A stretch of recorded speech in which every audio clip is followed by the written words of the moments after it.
Louisiana Beer Reviews, Paulaner Original Munich Lager Revisited. Okay, this was sent to me from Paulaner, and it came all the way from Germany, and they wanted me to do a video review. I had actually done a review of this in 2011, but it's been over 4 years, so it will be a treat. Or it's being a treat. It is a treat because I'm drinking it already. 11.2 ounce bottle. I don't want to get into that. This company was founded in 1634 and it was actually associated with a Catholic order in the beginning, but is no longer. It's just a business today, unaffiliated with the church. 4 point, and it says best before July of 2016. 4.9% alcohol, 20 international bitterness units. They say it's made according to the German purity law, water, barley malt, hops, and yeast. They use Pilsner malt, they said, and Hallertau tradition hops. A Munich lager is not the same as a Pilsner, but they're very similar. You'll notice that if you drink them. Pilsners, they tend to be a little hoppier, a little more bitter. But they're not way different. They're just a little different. If you look at a map of Germany, you'll notice that Bavaria, the state of Bavaria, is right below the Czech Republic. So like in the old days, 1634, the days of the Holy Roman Empire of the German nation, the Heiliges Römisches Reich,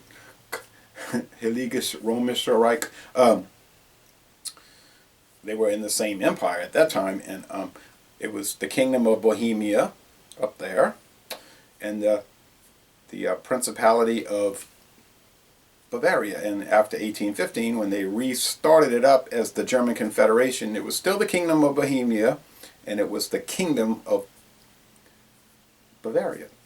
Okay, and both of them ceased to be kingdoms after 1918. They became republics. Bavaria part of the German Republic, and Czechia part of the Czechoslovak Republic, now the Czech Republic after Slovakia seceded in 1993.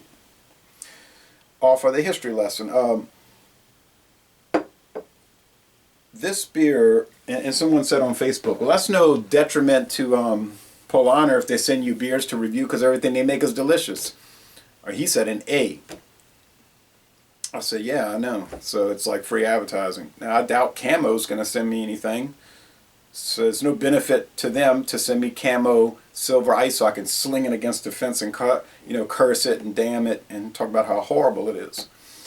But I did say one thing about Camo. I said it's bad, but it's heroically bad, right? So they said we're going to make a horrible beer and we're going to really make it like memorably horrible. And you do have to sort of admire that in a perverse way.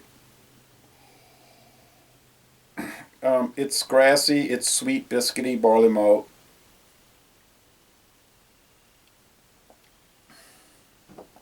I noticed there's a little paperiness, which someone told me was a flaw. I don't know if it's a flaw because I see it so often with the Central American beers like Toña, Barina, Salvavida. I don't know if the paperiness is a flaw. I think it's an attribute, and it may be and what may be the issue is that I'm describing it incorrectly. I don't eat paper, so it's just what comes to mind. It has some noticeable, but yet not harsh, hop bitterness. If you drink a Pilsner Urquell, which is 4.4, this is 4.9, you'll notice that it is a little more hop bitterness, but it's pleasant. It's also very pleasant. One thing I know, so I will give this an A-. Okay, this is not that complicated. It has a light to medium body, excuse me, and a crisp, clean, and very refreshing finish. So, I mean, this is hitting all the right points. A-. It's at the lower end of excellent, but I mean, it's still excellent, right? I noticed that Paulaner USA, I was looking at their website, they carry the Dixie beers, which is from New Orleans, but produced in Monroe, Wisconsin these days after the Katrina situation. But the Dixie brewery is defunct. I was glad I was able to visit that brewery 1 month before Katrina.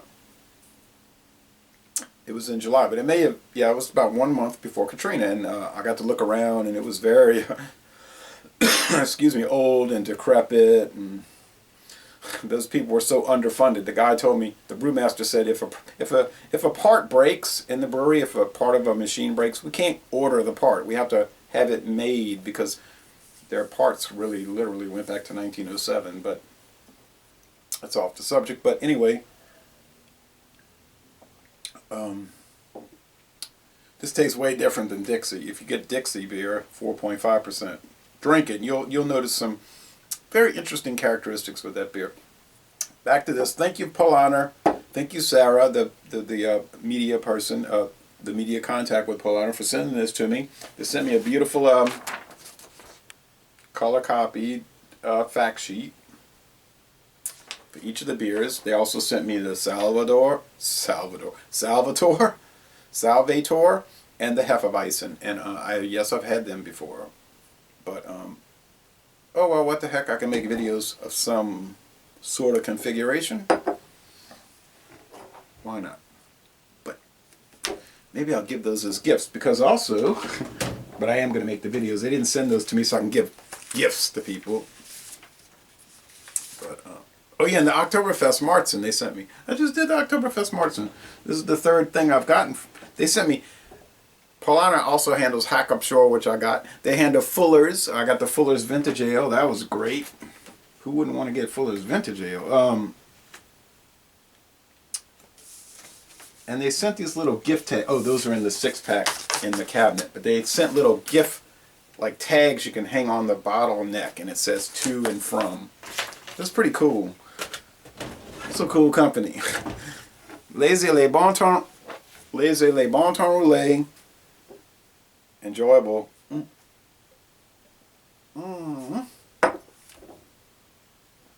Yeah, it's just really it's like really enjoyable. And I'm going to end this review by saying, y'all come on down to New Orleans.